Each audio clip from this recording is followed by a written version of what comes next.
Hello world. In case you do not know, I go by the name of Joffey Joe, and this is the show. Call it how I see it. And on today's episode, I got a couple of things I want to talk to y'all about. First and foremost, the NFL Combine. Secondly, I want to talk to y'all about Bitcoin, my boy Brando. And thirdly, I want to talk to y'all about why the Boston Celtics are going to win this year's NBA championship. After a brief hiatus of having my laptop hacked, being extorted for money, I'm back. They can't stop me. Nah. So buckle up. It's gonna be an action-packed episode.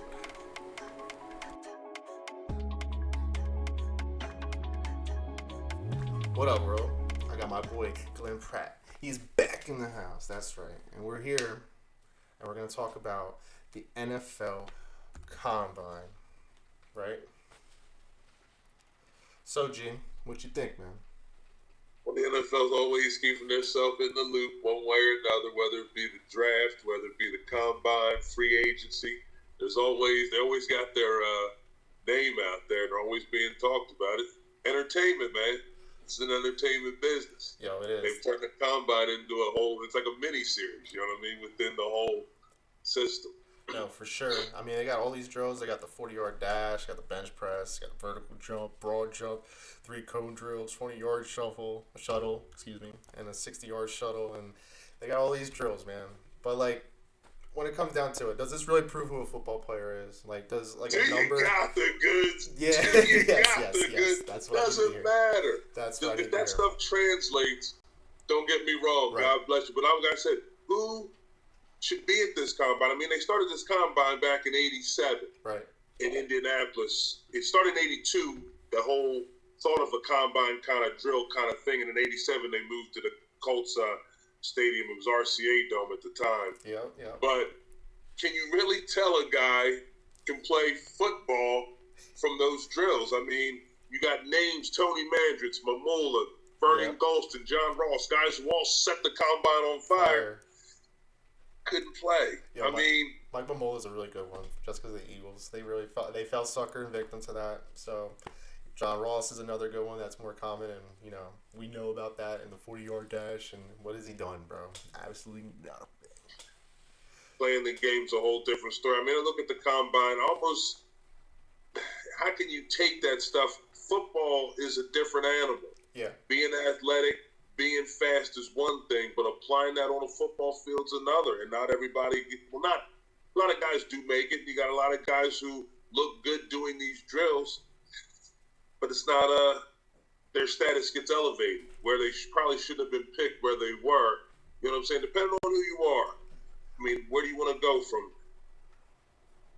If you're 3 years removed from your high school team, right, your coach can put your name into the advisory committee of the college football. Right. See, and that's a team of scouts who evaluate you and let you know where you're going to be drafted, where likely you'll land. Right. So, I mean, depending on where they say you're going to go, why would you even go to the combine? I mean, depending on where you are, if you can raise from a third to a second, or somehow right, not playing football, but in shorts and a tank top can elevate your status, I guess you have to go for it. But I would say the top guys, why would you go? To me, there's only downside. Exactly. If you go to that, right? If you go to that advisory committee and they say you're a top 10 pick, well, do you want to? You're going to try to get to one, depending on your position, depending on the need and what teams are drafting. So to me, you don't even have to go. No. You just say, if you want to have some meetings with me, if you want me to talk about some plays, that's one thing. But I'm not throwing a football or running. So I'm going to show you this film right here, and this is how I play football. You know what I mean? This shows everything you need to see right here. I believe so. Like, I even like the Wonderlic test. Like, what a fucking stupid ass idea, bro. Like, even some of the questions that pop up on the Wonderlic question, like, how can you like, oh, this guy, he's a franchise quarterback. Like, how do you like? It doesn't translate. I don't know who's like. There's been like quarterbacks that tested really good on the Wonderlic test, and they haven't done nothing, and they haven't showed anything. They show like they're probably one of the dumbest quarterbacks out. You know what I mean? Like, it's decision making and other processing and stuff. It doesn't translate. It doesn't show. Like you said, it shows on the tape. The goods are shown on the tape. I mean, this is how I play when I have defenses trying to stop me. Exactly. Not playing against air. I mean, are you kidding me? Guys with broomsticks and pads? I mean, enough. This is how I play when someone's really trying to chase me. Exactly. When defense, I mean, it's amazing. It really is. I know the NFL has milked this into like another circus show, like you're saying. But like, you know, they need it, bro. Like, if you know, after this free agency starts and then everything starts rolling on all cylinders, the draft comes up, and then like you said, the ball just keeps rolling. The entertainment ball is right. The 2024 NFL entertainment ball is starting to roll down the hill right now as we speak. Mock drafts after mock drafts, everybody has one. Yeah, nobody's truly held accountable to anything. You can say whatever you want. Dude, it's Mel like Kiper Jr., you're going to get in any trouble. You know what I'm saying? Exactly. Mel Kiper Jr. can sound like a total idiot, right? And he's still like, he'll still be there next year, and he'll still have a draft that people are buying and using money to use for subscriptions to look at this garbage. I'm just like, I mean, these guys got their contacts, and I understand that. Yes. But to me, I almost think a team would be more likely to just be blowing smoke and telling you whatever I want. How much credibility? What word am I looking for? Not that his contact doesn't have credibility, but what if they're just putting out their smoke anyway? I mean, what makes you think they're giving you the insight to everything they're going to do?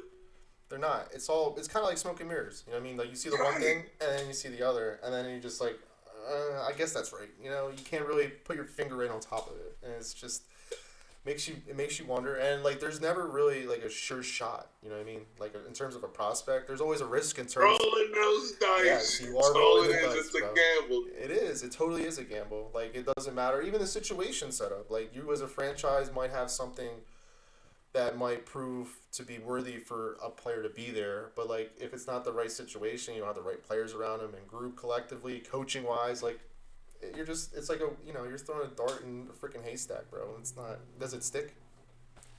So many intangibles when it comes to putting a football team together. I mean, basketball has 5 guys. Right. Yes, they play offense and defense. Football is. Think of the amount of players that all have to come together for it to be successful. For sure. Like, they're all covering different spaces of the field and stuff and doing different things. It's just like you're saying, you're playing against air. What the hell is that show, bro? Like, it's like you see more from a flag football competition than this. Like, never understood it. No, never. How guys move up and down because of the whole pro day combine. I'm out on all of it. Yeah, I agree. Here it is, man. Here's how I play football. Here's my film. This is how I play. What more do you Nah, it's all a TV show. They got us. The NFL enthusiast is going to watch, and you know what I'm saying? I mean, we're in. Yeah.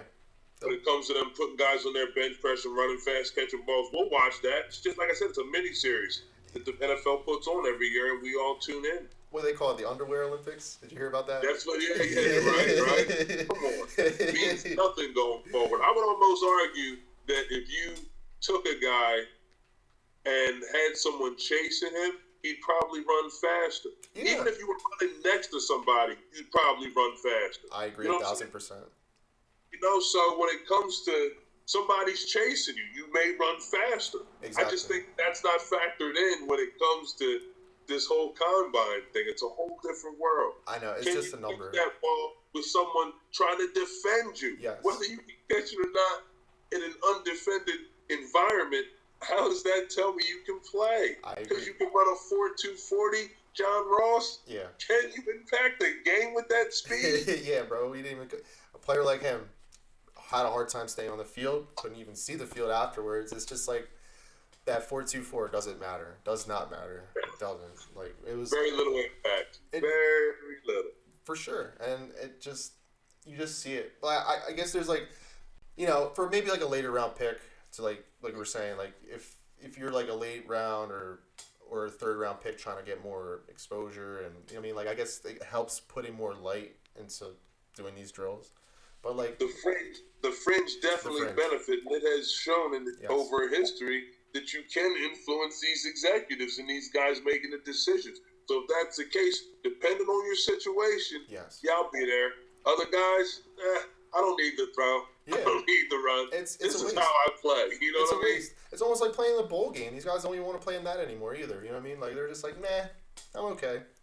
How can I benefit? I mean, a lot of these guys at that point in their life, where's the benefit? That's how I would look at it. Can I benefit from doing this? Because there weren't a lot of guys that didn't play the championships. Yes, they didn't play in their bowl games. And the games that mattered, nobody really sat out, right? Right, I agree. And even with this college football playoff coming up, what's going to happen there? Are these guys not going to play then when their team's trying to play for a national championship? Because, draft. I can't really think that anyone off the top of my head Caleb skipped one of the top games. Yeah, Caleb and USC, they ended up playing Louisville. But other teams, I don't think Jaden Daniels played. There's a couple other guys that didn't come up and show up. No, I'm talking about the guys in the NFL in the playoff. Those guys weren't in the playoff, right? Oh no, they weren't in the playoff. JJ McCarthy played. JJ McCarthy, the Michigan quarterback, he was playing. Right. Right. I think some of the Bama kids were playing. They played in when they played in their first round. I'm trying to Michigan doesn't really have too many prospects, and then on the other side, I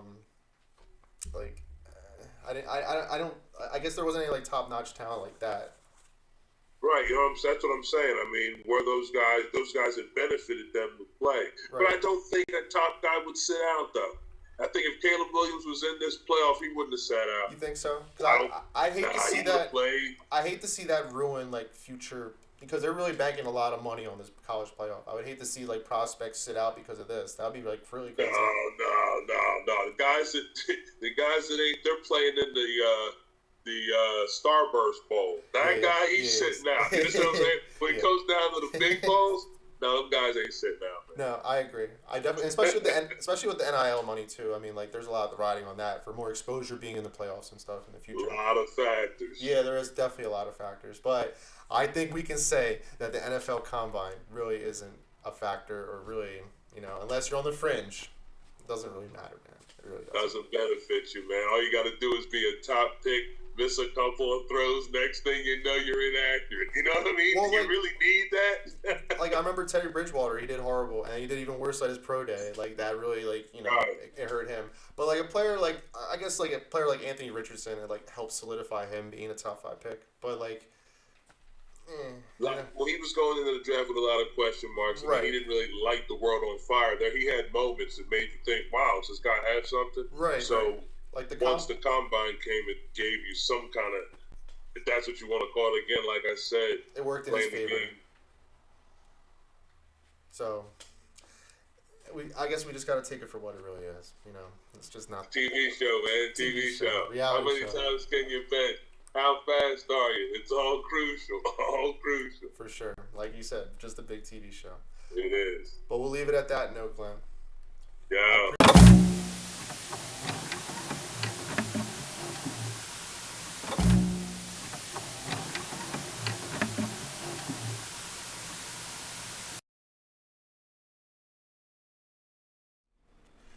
And we're back. And I have my boy Brando back. But for this episode, it's not sports related. We're going to talk about Bitcoin, and we're going to talk about crypto. We're going to talk into a whole nother world, all right? So, as some of y'all might know, and some of y'all may not know, today, Bitcoin made a big surge. It reached 64,000. So, for many of y'all that do not know, this is big news. And this is why I have Brando here. Brando, please explain to the people how significant this really means moving forward. Today was a monumental day, right? It's, 2.5 years since we've been over the 2,000 mark, right? Yeah. And we're coming up on the halving. Really important, probably the biggest event in crypto. It's every 4 years. We are about, 51 days, 4 hours out. And, know, to see these numbers, it's just like everybody said it was going to zero, and here we are. And you know what this is do globally for everybody moving forward is like it hasn't sunk in yet, because you're talking about just decentralized, and here we are from 18,000 at the beginning of the year. Right. Like if you if you just put a little bit in. Yeah. Like from 18 to how where it is right today. I mean, it's really crazy. You're up. I mean, it's incredible. Now, vesting wise, we're there. Trading wise, it's pretty wild, right? Because you're talking two different strategies, and these charts get manipulated, right? And retail investor, as someone who retail trader, I don't have the liquidity to make any of these candles move anytime I do a buy or a sell, right? It doesn't work like that. Right. And you see this happening, and just understanding the charts, it's like you already see the pullback. Right. The pullback is incoming, and that's where people get caught hard, because they get this euphoria of, oh my God, because I received messages from people today that I haven't talked to in a month, right? Exactly. I had people at my job talking that don't ever want to talk crypto, right? Yeah. And it's like, I know that in a week or two, that the euphoria is going to be like, not so greedy. Right. I would say. It's going to be, you know, that more fear again. Yeah, the buzz is going to wear off a little bit. Yeah, because like the numbers are going to draw back, and they're going to draw back hard, and they're going to draw heavy, and it's going to be like a big panic. What if you did throw $1,000 in right now? Right, and then all of a sudden you look and it's at like 200 because of how big it would draw back. Right, and then people are scares the shit out of people. Right, and then guess what? They either don't put more in, or they right, which you're going to lower your dollar cost average, right? So if you do lose money, if you even what you're doing, you double down. Right. Because that's how long term you do it. Right. Okay, you know what? This is actually giving a good opportunity to lower my average. Now I can make more profit in the long run because my average is lower. And this is just an easy concept that anyone can use. Yeah, anyone can really understand and pick up on. Yeah. So it's like that is the human psychology part, though. Yeah. That makes it different, is when things get manipulated like this, right? Euphoria takes place. People don't know how to truly act because they have no self-control when it comes to stuff like this and money. There's a lot of discipline. Everyone wants to make quick money. Yes, there's a discipline factor that everyone keeps ignoring, and they turn a blind eye to because they're so stuck in the visual, and it really ends up backfiring on most people. Yes, that's why we go to our second point of this conversation. Coinbase, yes, you know, crashed today, and huge. They're a publicly traded company. Right. They have a lot of liquidity that they hold. Right. This has always been the question of central exchanges, right? So decentralized is run by the community. Right. That's where crypto started, right? Now, obviously, we're at these numbers where we're $2 trillion market cap. It's like, you know, maybe it is time for someone from Yale or Princeton to step up and runs a company with $1 billion in capital sitting there. Running with an iron fist. Instead of Vitalik Buterin, who wears sweatpants to meet Vladimir Putin. Right.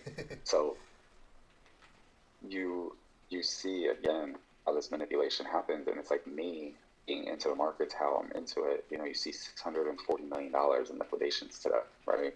It's like, did Coinbase, like so many other exchanges, over leverage somewhere and then have to sell a bunch of positions because everyone tried pulling liquidity and buying things? And that's the whole point of getting away from central banking, right? So we have a centralized exchange that crashes and goes to zero today. Right. I go on Jupiter and put 3 trades in throughout my day, and there's $2 million. It's $20 million worth of liquidity in their pools to trade. So it's like I'm utilizing the decentralized aspect of it, and it's working fine. And people like even Gio, right? Gio texted me today that he was trying to buy shit, right? Right. He couldn't because he's going through Coinbase, and Coinbase is literally down. not working. Right. And it's like, what are they doing with this money? That's why I don't keep my money That's there. the key, yo. What are they doing with the money? So that's like the whole thing on why I view crypto and how I view it, because I am skeptical about what I utilize. I'm skeptical about what I put my money into. I'm skeptical about where the founders are utilizing my funds when I do purchase, right? And, you know, then we talk about the trading aspect, right? It's like we're talking about Bitcoin is literally dumped 640 million, and I wish you could see like the candle that it produced because of that. Right? It's like you just watch like people's funds just get ripped. I know, dude. Can you imagine? Like that's what. But like when they get ripped like that, that's what creates all this panic. And this panic is what essentially can bring things a lot down. Yeah, and you know it's just like it is an exciting time period because you know we hit this like bear market that was like ridiculous. You know, right? People have gone through bear markets and like we've had like crazy drops. But like, there was nothing bigger than this one. Right. You know, from 69K to like 16.8 or something, I think was you know, you lived with me when we were going through that. Oh, yeah. And I remember, you know, you asked about the Ethereum, right? Because you bought some, right? Yeah. As of today, Ethereum's at $3,400. Right? The all-time high was 43, right? 4,500. 45, right? Right. So we're $1,100 away from where it needs to be. Away from the top, and it reached all the way down to 700 at one point. Yeah, I know. We're close. We're closer to the top than we are the last bottom. No, for sure. It's like that's where the excitement's coming in, and this is where I start to see people who aren't in crypto start to talk to me about crypto, and that's when I know a dump is going to happen. Right. Well, you know, they see the numbers going up, and that's when the belief and hope comes back. You know what I mean? It's kind of, like you said, it's a psychological game too. Very psychological. Oh, psychological. And that's why, like, I'm trying to get the people around me to do this because to understand all of this is going to take 3 to 5 years. Yeah. Because it's not just like hopping on and looking at the candles and looking at indicators, right? Right. It's, you know, understanding the technical analysis, the fundamental analysis, and the behavioral analysis, and you use this little triangle as this like foundation to build your strategy off of. And you know, you may not trade in a certain way, or you not want to invest in a certain way, and you may be trying to like 100x everything that you do, and you may be trying to 2x everything that you do, and it's like that'll take a little time. But you also need to understand human, and you gotta understand how people work when it comes to money is totally different than how they make decisions on anything. Like, no, right? For sure. It's like panic and this fear and of like, I hate to get so extreme, but like getting back to like 2008 when the markets crashed, you have people jumping out of fucking skyscrapers and shit. Like, yeah. But then you have this like ecstasy, like everybody making money and everybody's living lavish, and people are millionaires and they never been millionaires, and like there's millionaires ever, and it's like then we have this crash, and you watch communities and the nation and the world just fall off from having hope. Right. And it's like, oh, this is the exact time I need to buy, is when everyone just feels bad about themselves. And you know what? I did lose a little bit, but I was smart, right? But that's also dupes. Right. And that's why, like, I took the last 2.5 years and just like beat myself in the brain to learn this shit. Right. To be like just this like one step ahead when it comes to like making money when no one can make money. Right. I mean, there's a big patience factor to this, and people don't have that. You know what I mean? They want the quick results, and they want, like you said, they get caught up in this fantasy and ecstasy and euphoria and everything involved. And when it's not there, they lose hope. And it's really crazy to see. But that's how the market it thrives off of that, though. You know what I mean?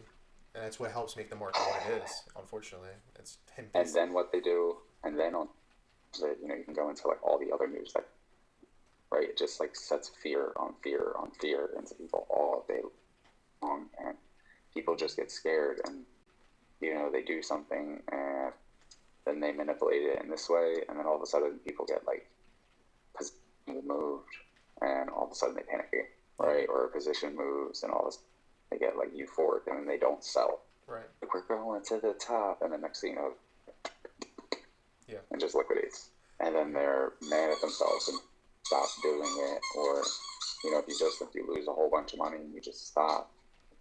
And it's like, that's the worst thing to do, to quit. I agree. You can't. You gotta. Even when it's hard, you don't. Yeah, when times get hard, you gotta stake yourself in the ground and prepare for the worst. You know what I mean? Because like if it's already hard, that is the worst. But when those hard times get through, there's sunlight and clouds that open up, and it's time to enjoy. So. And it's even better than before. Yeah, exactly. So just you gotta weather the storm. Gotta weather the storm, good or bad. You gotta weather it. But this is definitely a storm worth weathering at the end of the day. That's why y'all need to get on the crypto and invest. I'll see you there.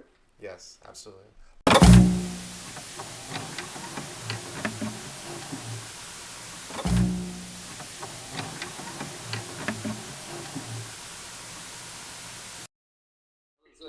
And we're back, all right? And I got my boys. I got Valo and I got Seppy. Seppy's finally on the show.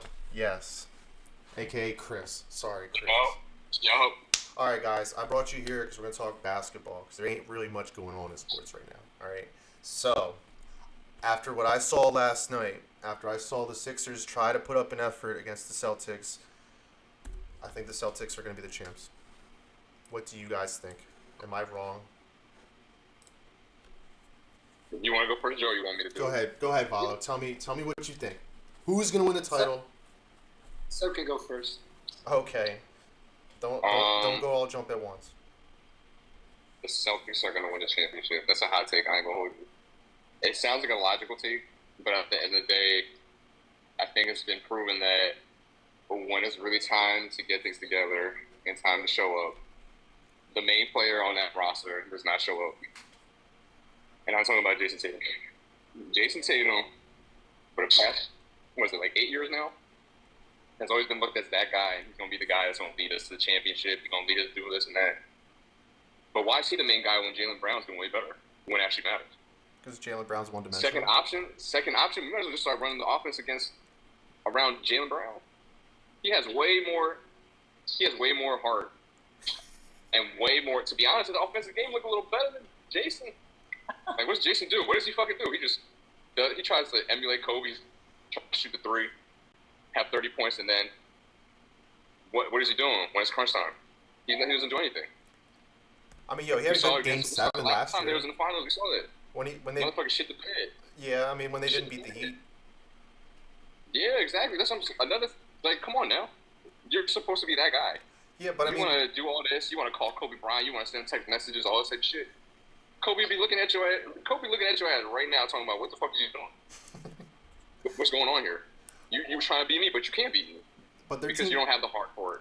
Their team this year is so much better, though. I mean, having Drew Holiday and Porzingis, like the Sixers had no answer for Porzingis. Surprisingly, you know what? I'm actually just very surprised how Porzingis has been able to adjust to that team. Because you know what? What is he averaging? Like 20 points right now? I believe 23 points per game. That's crazy. He's having a comeback season. It's like a little impressive. And I ain't gonna lie, Drew Holiday is an upgrade from Marcus Smart. Yeah, for sure. Regardless of Marcus Smart winning Defensive Player of the Year, Drew Holiday proves that he is that guy in the playoffs. I like it. I do like the Celtics being up there, but it's really going to come down to the two star players. Which one's going to do it? And it seems like when one's doing good, the other one doesn't do good. So they need to figure something out, because if not, they're definitely not going to beat no team in the East. I mean, in the West. If the Nuggets make it out, shit, even if the fucking Warriors make it out. Warriors? They're looking good right now. They're hot. Yeah, we still got Warriors our bet, are hot Chris. right now. We still got our bet. Came back. We still got our bet, Chris. Don't forget about it. Oh, I'm not going to forget. You think the Warriors not going to make the playoffs? I mean, you think the Lakers not going to make the playoffs? Come on now. No, we had made the bet that the Warriors would have a better record than the Lakers. Lakers going to look better anyway. Okay, Chris. But, like, this, again, goes to show that Draymond is probably the best asset for that team. Because notice when he came back, they started winning more. He's the heart of that team, regardless of how you want to look at him and his personality and his attitude.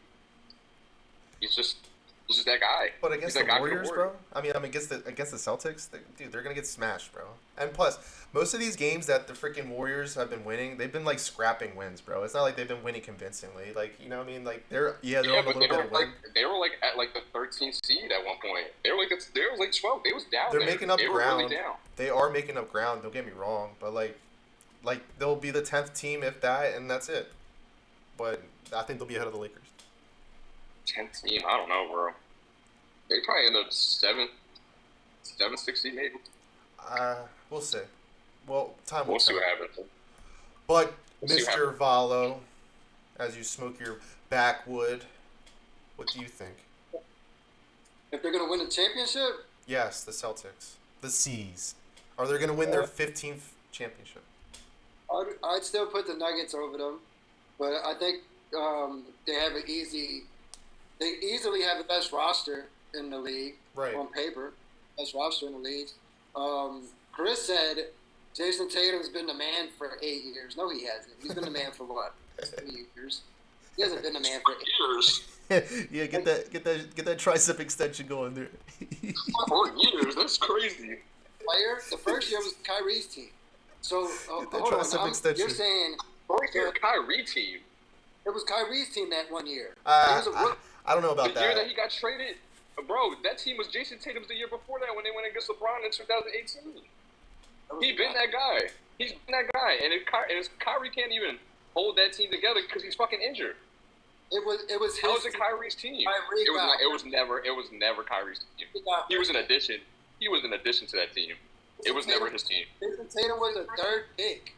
He didn't have LeBron-like expectations. He didn't have Carmelo-like expectations. But we're not putting expectations on it. But in terms of talent, and in terms of talent, and the way he was playing in the playoffs the year before that, and in the regular season, that shit was Jason Tatum's team. You're saying he's Kyrie was an addition. You're saying he's the man since he was a rookie. And then Has Kyrie ever had a team where he's that guy? That's a argue good with question. that I they don't should know. have put I the don't know ball if in he does. Jaylen Brown's. So you're saying if they would have put the ball in Jaylen Brown's hands, they would have won a chip? Fuck out of here. They He's needed no- Jason Tatum to show up. They needed Jason Tatum to show up, but he didn't show up. I could argue Jaylen Brown is the fourth most important person on that team. Fourth. Jason Tatum, Christus, Drew. Get them Jaylen extensions in, boy. You could trade Jaylen Brown for a Get the Desmond fuck out of here. Bain. This is crazy. This is a hot take for real. I ain't gonna hold you. That's a hot take. For Desmond Bain and a Marcus Smart back, I would trade Jaylen Brown in a heartbeat for Marcus Smart and Desmond Bain back. Get out of here. But that's a lot of money moving there because they just gave this guy $300 million. It's not like they're going to be able to do that. That doesn't They match up. signed these guys. Get $300 million. Who, Jaylen Brown? I don't think he is, but in terms of today's CBA and everything involved in today's NBA, yeah, he is. Where would you put Jason Tatum in top what? At worst. Jason Tatum's a Top top what? 6 player. I think he's on the outside of the top 5. That's my top 5. Top Top 8 player at worst. At worst, top 8. At worst, yeah, I can say that. Where But would you put Jaylen Brown? top 15. Not even. Not even? Not even. It's crazy. He's averaging like 24 points right now. And he's the second option on that fucking team because everybody wants to give Jason Tatum his He was ball on and another team. Hey, Chris, If he good was form on there, another man. team, he wouldn't. bro, really he'd be have- averaging 30. He would be averaging 30, bro. He If wouldn't he had have his own team, anybody else. but with if him. he was averaging 30, they would be a lottery team. If he was the main option on the team, he would not be doing that. If he was on the Hawks right now, would they be a Finals contender? No. No, they'd be in the same spot, If he bro. was on the Hawks right now, the Celtics would still be better than them. But like, are we swapping him out That's for what they Trae trade Young? for. Nothing. That's what we trade for. If they give Jaylen Brown to the Hawks right now, the Celtics would still be better. I think the problem with the Celtics, even though I think they are the favorites, I think they play the same position, bro. And it's when you have two guys that play the same position, how does that really work? Especially when you're trying to have them be 1 and 2. Derek White is a very important piece. He can is. do all the same stuff that Jaylen Brown does. I actually Did think you learn how to work Derek with each White other should have been an better? all-star, actually. They just don't work well with each other for some reason. Well, at least when it matters. He's not that great. Remember how D Wade and LeBron play with each other? They need to figure something out like that. Yeah, but Jaylen this is like 5 years in the making though. That's what I'm saying. They've been together since 2017. Like, this has been plenty of years where they should have had the chemistry to build them up to be the best fucking duo in the league. Bro, Jaylen Brown had Dwayne Wade's conversation. He's like not even as good as Vince Carter. No, he's not. Vince Carter was really good. Vince Carter was a true number one. Vince Carter was but a franchise player. But he was always the first option. That's the thing. We haven't seen Jaylen Brown as the first option. Jaylen Brown is not a number one option. No, I don't. He has never been. He has never been. That's the thing. He has never had the opportunity to do that. I don't think he is. Didn't. But I mean, overall, like, I think this team matches up against anybody. The only thing that I think that bites them in the ass is because they shoot so many damn threes. Like their game is just three or die, and it's been working so far, and they've been getting ahead of teams. But overall, like, if they don't shoot in a 7-game series, they really need to shoot very well, and that's what ended up happening with the Miami Heat series last year. Like, they ended up shooting themselves out of the series in the first couple of games, and they made up ground, but then it was too late. I mean, they couldn't win that last game. Plus, Jason Tatum got hurt in Game 7, so, I mean... But Jason Tatum takes bad shots. I would say that. Yeah, I agree, but, I mean, he also... Shots. Yeah. I mean, hate looking at him. we're talking about he's not that good. He's not that guy in the playoffs. I've seen him go, what do you have, 51 against us, Game 7 in the playoffs? Yeah, something like that. Against I What was that, remember the second round? Was it the fucking second round? Game 7, second round. If LeBron would have, you're still talking about when LeBron did that like 8 years ago, so be quiet. He made it to the finals, did he not? Oh, but it was the second round he did the Game 7. He still made it to the final, right? Yeah, but it was the second round. Still talk about. But Tatum does. What's second round? What's second round? Yeah, because you know what? At the end of the day, guess who's proven the Suns doesn't have it? And he's had all the time. He has had a great organization behind him off the rip, and they still can't get to that fucking point where they win a fucking title. What year were they the favorite to win it? This year? Against the Warriors? Yeah. The Warriors had more experience. But they had a better team, I thought. Regardless of experience on paper, when you look at the teams and the matchup. Not back during experience. That's like the Nuggets playing the Thunder right now. Who do you think will win? Honestly, that's a good pick. That's a toss-up, bro. Yeah, the Thunder are legit, That's bro. a great series. The Thunder are legit. Why did the Nuggets because they got more experience? Yeah, I mean, in a playoff series, yes. Don't get me wrong. Like, I would definitely take the Nuggets in the playoff series. But, I mean, this team is going to be good in the next couple years. Don't get me wrong. They're going to be there. And I actually think SGA should be the MVP right now. I feel like, you got to give it to Joker. But why? Because they're the best team. But he has so much. Most likely. They won it. You got to. Why SGA? Because he's doing more. He's proving it. Like, he's doing more with less. Jokic has way more. Doing more with less? Yeah, I mean, dude, he has three. Dude, Jokic is playing with three guys that have $100 million contracts. And Shea is playing with 3 guys that will have $100 million contracts. What, like Chet, and who else? Chet, Jalen Williams, and Josh Giddey. Josh Giddey is a fucking pedophile, bro. Who's the guy that shoots mad threes over there? Giddey's gonna get paid. Jalen Williams is gonna get paid. Everybody gets paid in the NBA, but I'm just saying, like, right now, the Nuggets, he has a better supporting cast than the Thunder do. And I mean, we still have to take into account the Timberwolves too. I don't know. I think the Nuggets took a step down this year. I think they got the same supporting cast. I think the Thunder supporting cast is just as good as the Nuggets supporting cast. Player for player. Jamal Murray might be the third best player. But after that, you got Chet, probably Jalen Williams. Dort's the best defender out there. Dort is a good defender. Thunder do got a good team. I ain't gonna hold it. No, they're going to be good for a while. You get the camera out of there? What is wrong with you? I know. Look at my balls, bitch. No, Chris, we're not doing that. I'm trying to have a show. It's But- family time. But at the end of the day, I would still think that the Celtics have the best chance. That's just my opinion.